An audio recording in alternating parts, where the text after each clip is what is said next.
Jai Shri Mataji.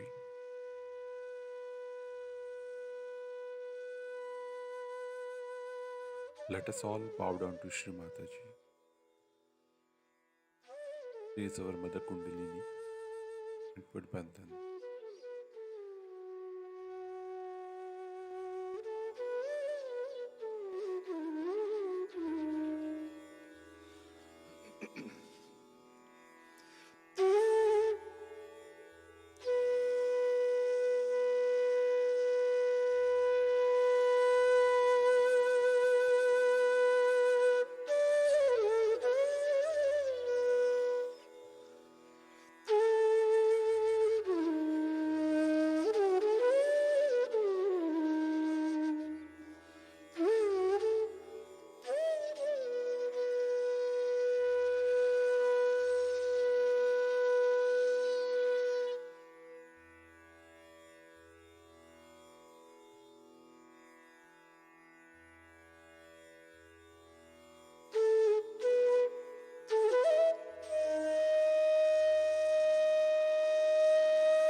Shri Ganesh Mantra.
Let us now listen to Shri Mataji's speech.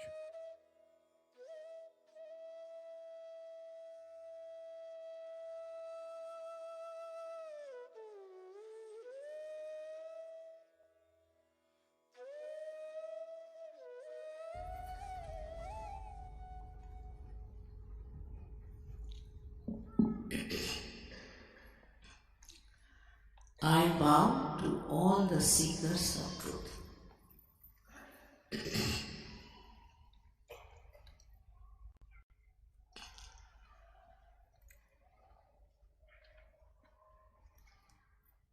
These days, there are people going all over the places to find out the enlightenment. And there are so many books available, so many people talk about enlightenment. And this is only in this special age, which I call as the blossom time, is happening. If they are not seeking the truth, that means they are not yet evolved as they should have been. But this is a special time that we call as the last judgment, and that time has come. And the Quran is called as Qiyam, and describe very clearly what will happen at this time. All these have been indicated in all the books which are, I would say, mystical, or we can call as religious, whatever you may call it, the mystic part. They have all indicated this time, by the end of this century, this should happen. And this has bewildered many people. They are going hither and thither, getting into problems. As it's very embarrassing what Dr. Derek Lee has told. It's a fact that I went to Russia and a scientist came forward. And he said that, Mother, I've seen your photographs. And it says so much, because I haven't seen more than one line showing. It was very embarrassing, the whole thing was very embarrassing for me. And he said, I've proved it now through all equations and everything, and he showed me the book, which is in Russian land, and all mathematical calculations, that one has to go to a vacuum state, a physical vacuum state, for reality to be understood. It was, I think, too much of science in it. But whatever it is, all these ideas, say of Quran, of Bible, of other religious books, all the religious books from India, could be called as a myth, and they were treated as myths. Many people thought it was just a myth, and they said it's no use believing in all these things. There's no thing. And also, through these books, people have been misled to do wrong things. So the whole thing got challenged also in a way that is not practical, is not beneficial, is not. But when it becomes a real experience, you may call it subject, you may call it anything, but when it becomes a real experience, then you start believing in it as reality. But if a scientist proves it, which is scientific knowledge, then I don't know what to say. Then it really becomes the fact. And when it becomes the fact, it becomes the science. Science can be challenged. First of all, science is immoral. It is not bothered as the science as it exists today.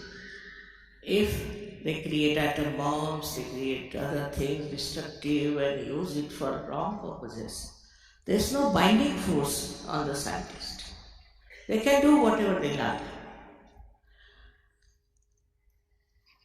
And people can use it the way they want to use it.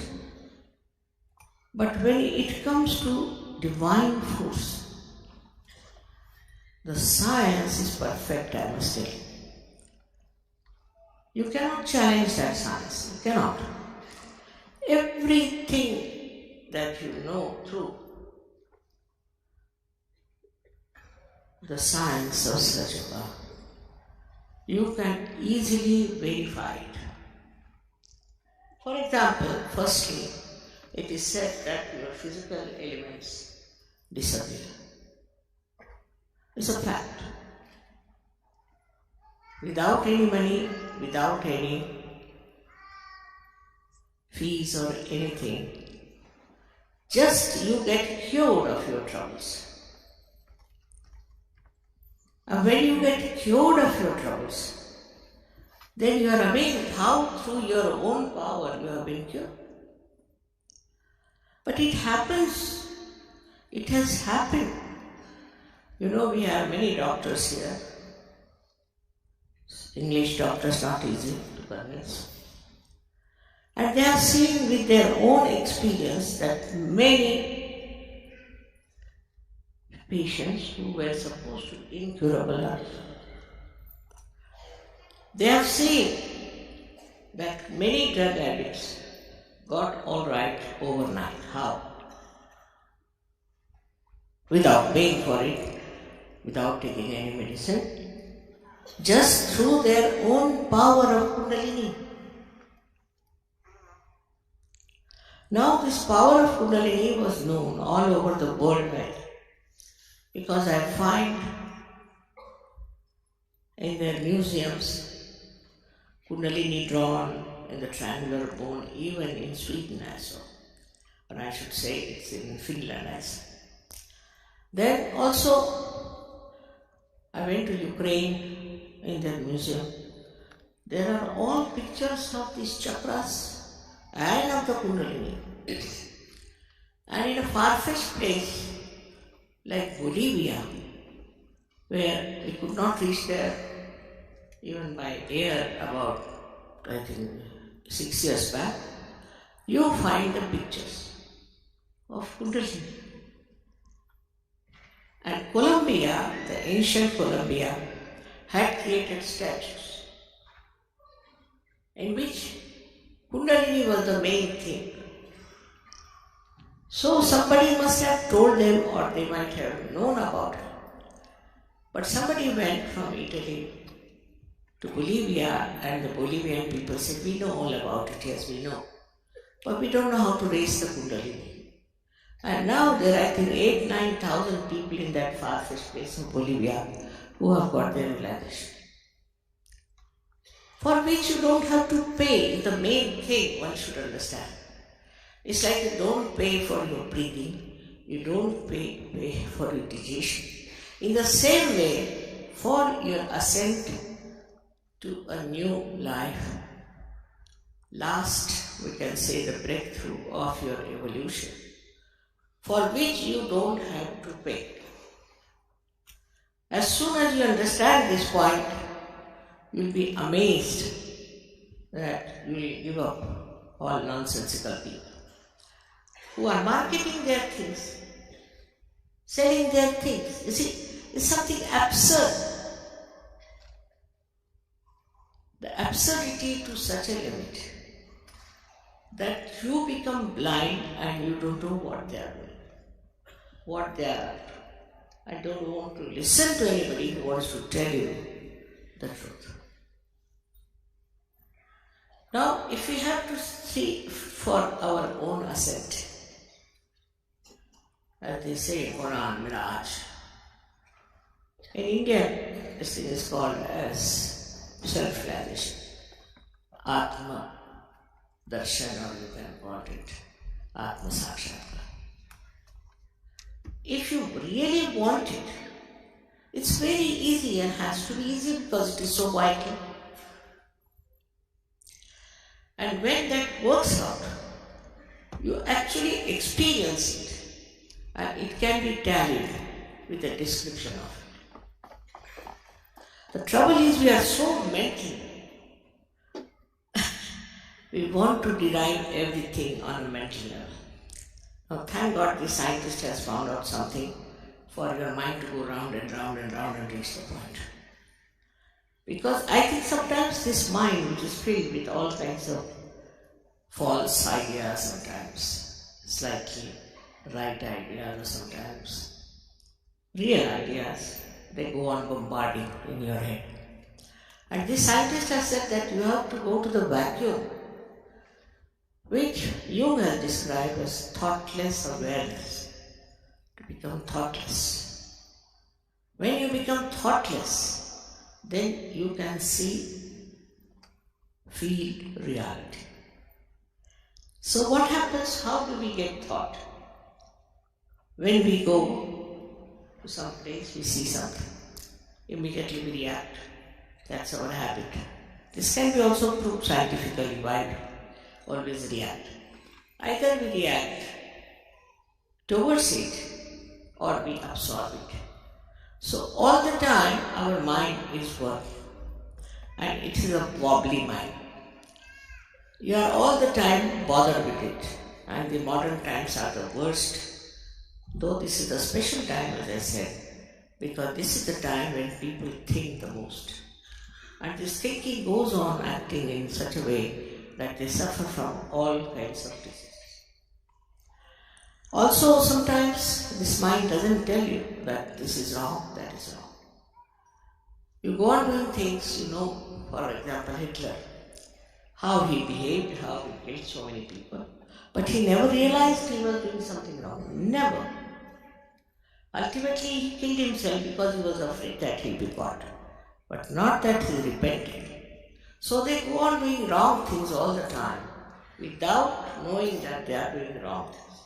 Now to say this is sin, that is sin, only fills people with fear, that's all, and guilt.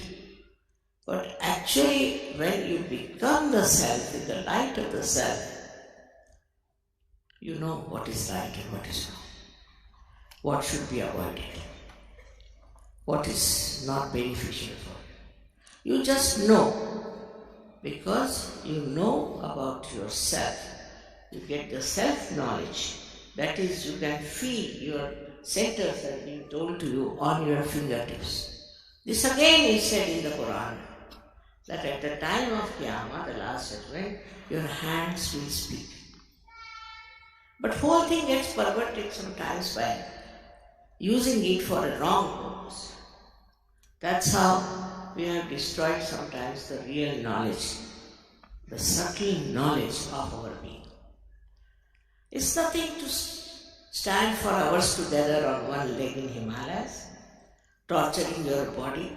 You don't have to torture your body at all. People think that if you have to perfect yourself, you must torture.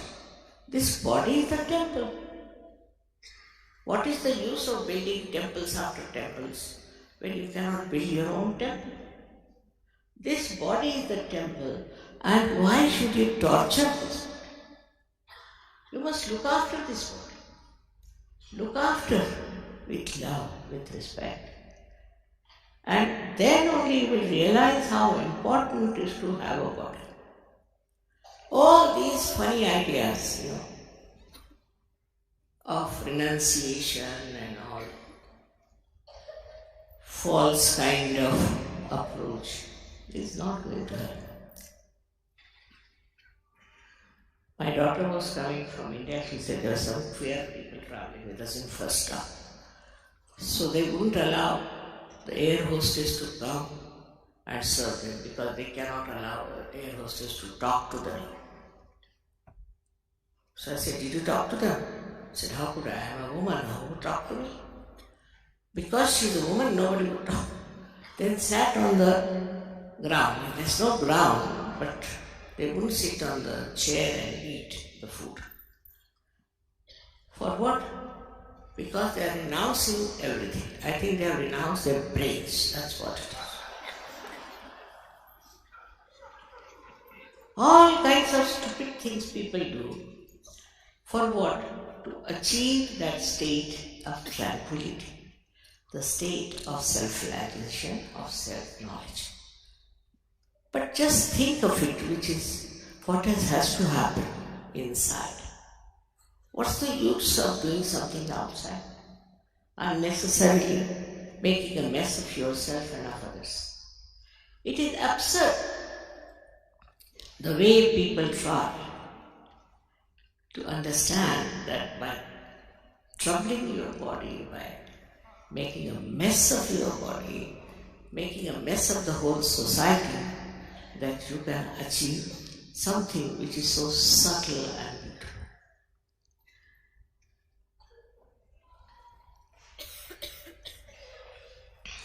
Another scientist called this all-pervading power, as I say, of divine love, as cosmic energy. They may call it by any name. But it's nothing solid. It is love. It is love of God. And this divine love of God is an energy that runs the whole universe, universes of universes. Just see the miracle of life. All that is managed by this energy of divine love. But we have never felt it before. So we don't know what it is. But in every scripture is written that there is the power of divine love. For example, in Sanskrit this is called Paramachaitanya or Brahmachaitanya. In every scripture it is being described, but for people it's some sort of an unknown thing. But now with science, if it can be proved that the whole universe is managed by this energy which thinks, which understands, which loves. For example, the same scientist came to see me to have an interview with me and smiling all the time. And he asked me very interesting questions. One of them he asked about a picture he had seen where, here in this hall, they were singing the song Sitting in the Heart of the Universe. And all over me came heart, heart, heart, heart. Just like a doctor would draw the line of the heart. So many hearts drawn with the rays of light. And he asked, what is this, mother? How do they know that they are singing this song? I said, because I know, so they also know. Precisely how do they do things? Because they know. They know more than anyone can know. Not only that, but the way our genes and all those things are there is a very subtle thing, no doubt, but it's all managed by this power of divine love. Please understand, there's nothing to fear, nothing to get upset, nothing to starve, nothing to climb Himalayas, nothing needed. This power loves, and it is around you. Here it is. It is everywhere. And it pulsates, it vibrates, it creates everything. Also, the scientist told me about Einstein, who said that all these ideas come to me not from within but from without, as if somebody is pouring these ideas into me. And he said, I felt the same way, and so many scientists feel that. Surprisingly, in Russia, the scientists are very open-hearted. And at the time of Stalin, they were all arrested and put in a place called Novosibirsk, where they were living. And there they developed, you see, this subtle side, because they were not allowed very much to do other things. So they developed the subtler side of human beings. And there they found out also about auras. He is one of them.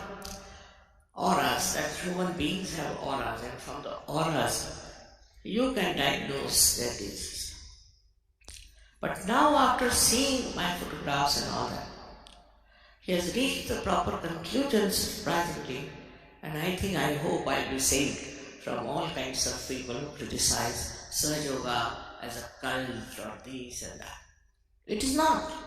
It's a living process. Whether you are a Hindu, Muslim, Christian, anything is meant for you, and it is your right, your birthright to have it.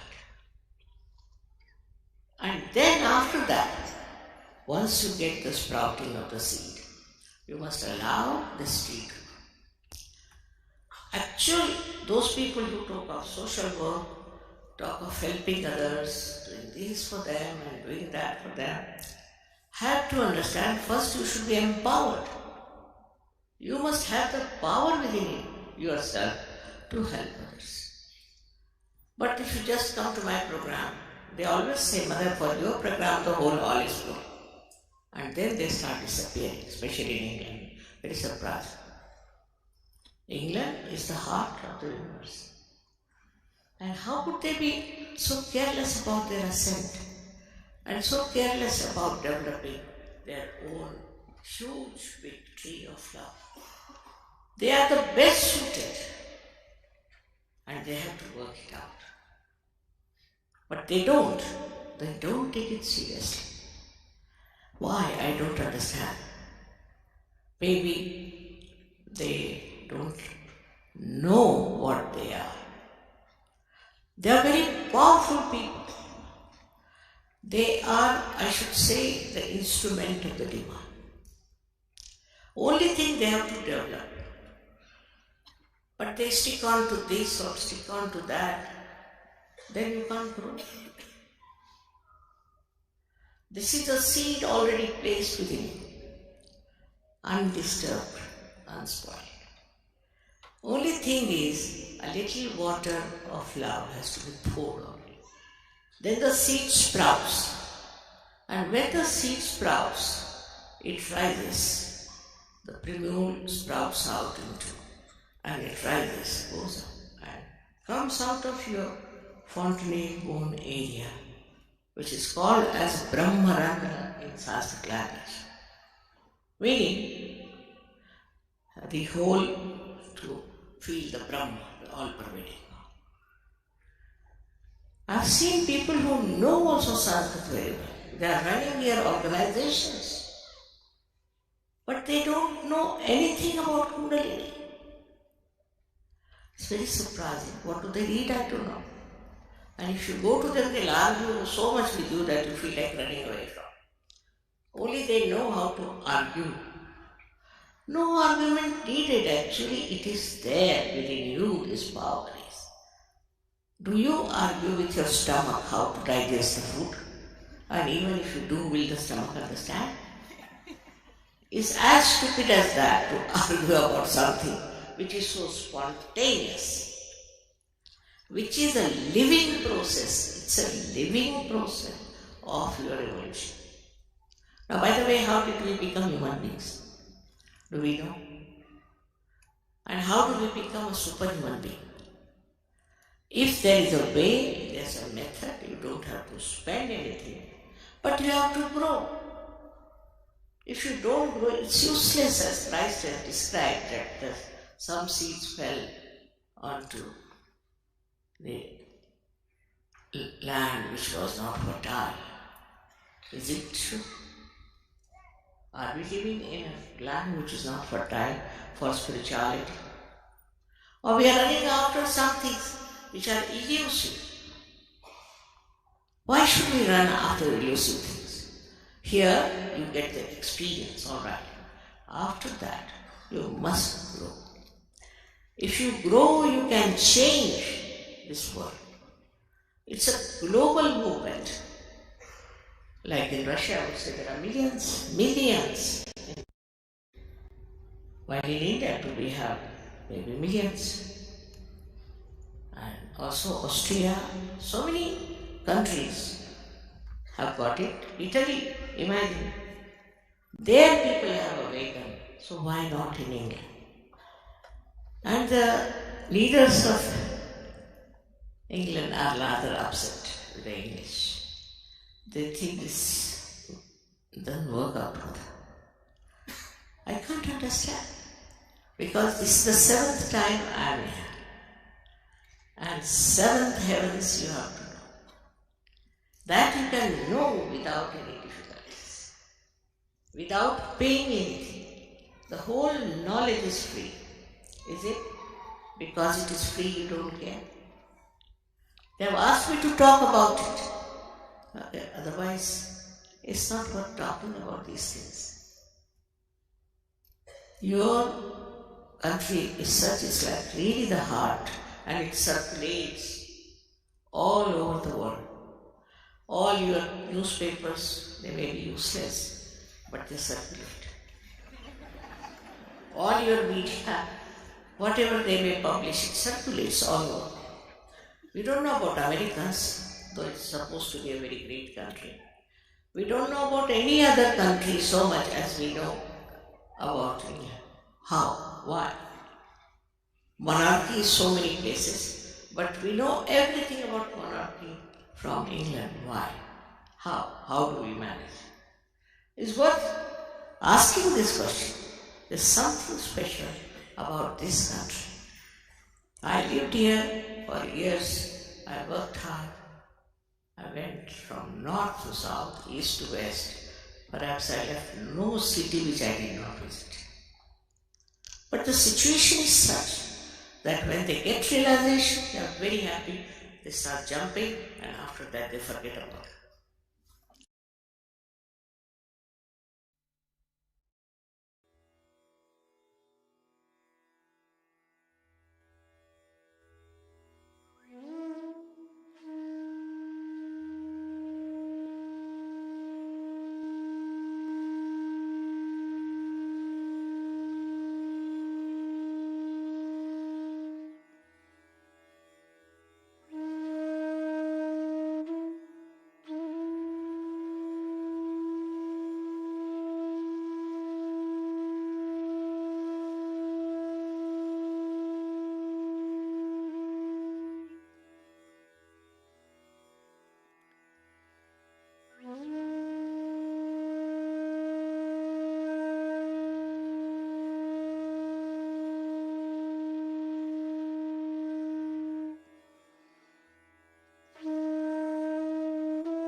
Mahamantras.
Shri Adishakti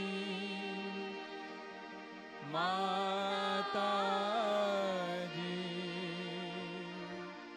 Shri Nirmala देवे नमो नमः। ॐ त्वमेव साक्षात्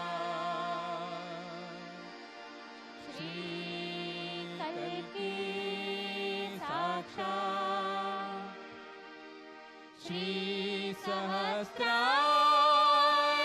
स्वामिनी मोक्षप्रदायिनी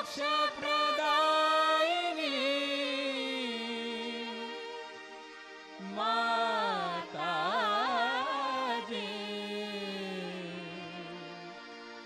श्री निर्मला देवे नमो नमः। श्री निर्मला देवे नमो नमः। श्री निर्मला देवे नमो नमः।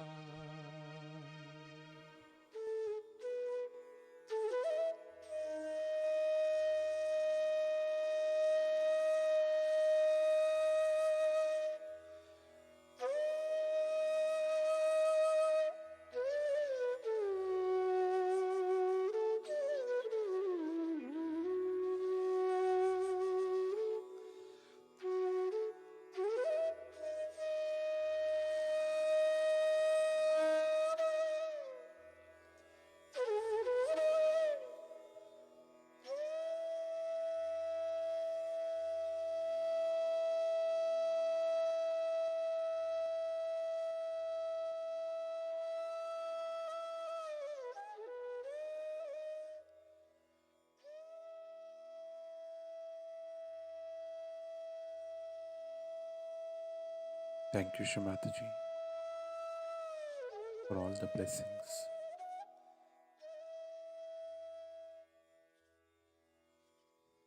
Let us all bow down to Shri Mataji, raise our Mother Kundalini and put Bandhan.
We will continue with the morning meditation tomorrow morning, same time.